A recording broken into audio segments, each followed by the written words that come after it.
మీరు చూస్తున్నారు FIR news. తాజా వార్తలు, కీలక అప్డేట్స్ కోసం మా ఛానల్ను సబ్స్క్రైబ్ చేయండి. అందరికీ నమస్కారం. అస్సలాము అలైకుం. God bless. మిత్రులారా, ముఖ్యంగా చూసుకున్నట్లయితే మన ఆదిన ఎమ్మెల్యే పార్థసారథి గారి చొరవ కావచ్చు, ముఖ్యమంత్రి చంద్రబాబు గారి యొక్క ఆశీస్సులతో ఆదోని 2 మండలాలుగా ఏర్పడింది.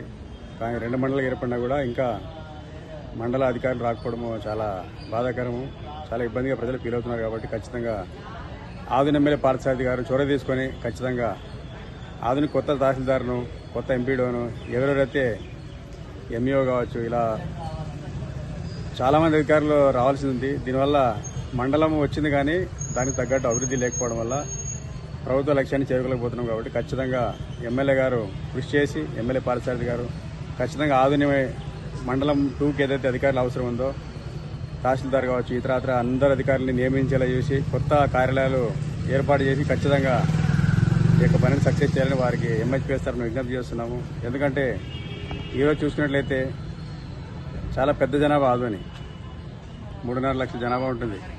మొత్తము 3 లక్షల పైగానే ఉంటుంది నియోజకవర్గంలో. 2 మండలాలు కావడంతో వెమ్మూటు పరిధిలో మరి లక్ష లోపలే జనాభా ఉంటుంది. అయినా కూడా దానికి ఒక మండల స్థాయి అధికారి లేకపోవడం వల్ల అక్కడ పనులు పూర్తిగా కాని పరిస్థితి. మండలం ఏర్పడినా కూడా మండలం ఏర్పడిందనే ఆనందం కూడా లేకపోయింది.